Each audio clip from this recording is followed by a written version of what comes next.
Meet Ballroom Barry. He danced, two-stepped, and booty popped his way to the top as a relatively unknown in the 2006 Disco Dancing Championship known as the Disco in Frisco. There he became the first ever to win the World Disco Dancing Championship and the National Mustache Association's Tom Selleck Award in the same year. Mustaches? They're not just porn stars and child molesters anymore. They're also for disco dancing champions. Barry's dancing talent was unknown until the age of 4 when he walked across a dance floor looking for his mother and unwittingly won a dance competition. That kid's walk had so much funkin' soul, I thought I ordered a funkin' soul sandwich with the side of get down! When Barry's father learned of his dancing skills, he forced young Barry to dance 18 hours a day for 10 years to perfect his nearly perfect dancing abilities, being punished for any minor mistakes. I love my father, but he is one mean mother. I am one mean mother. It was Barry's father who programmed the perfect dancing machine and set it to rock the dance floor. When Barry entered the 2006 Disco in Frisco, famed astrophysicist and part-time dancing oddsmaker Stephen Hawking rated him 1,000,000 to 1 long shot. Shocking the dancing world, he destroyed all competitors and became the disco dancing national champion. He has remained the undisputed dancing champion ever since. Meet Dancing Schmidt, former 6-time disco dancing champion. In the late 90s, he took the dancing world by disco storm and is widely regarded as the Orville Redenbacher of disco.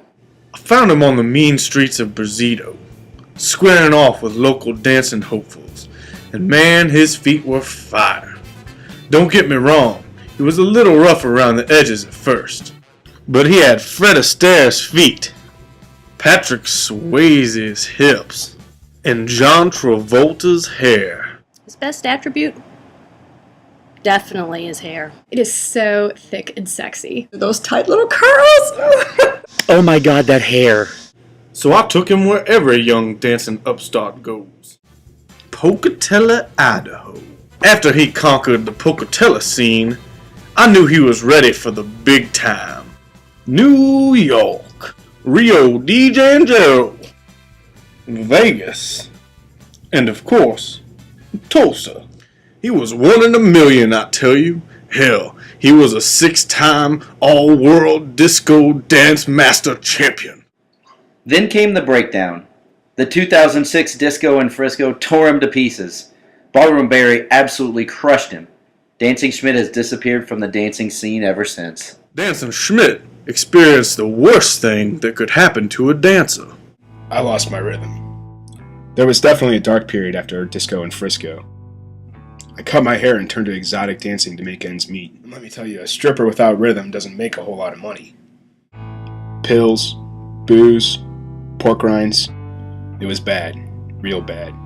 Nightly benders were the norm. Then one day I tried one of those Taco Bell gorditas. Have you ever had one of those? Ay caramba! Ever since, I got my rhythm back. Ballroom Barry, I got my boogie back. Now I'm going after your title. Dancing Schmidt or dancing shit? I can't tell. The stage is set for this epic battle. A rematch of the Disco in Frisco. The Get Down in J-Town, sponsored by Taco Bell, begins now!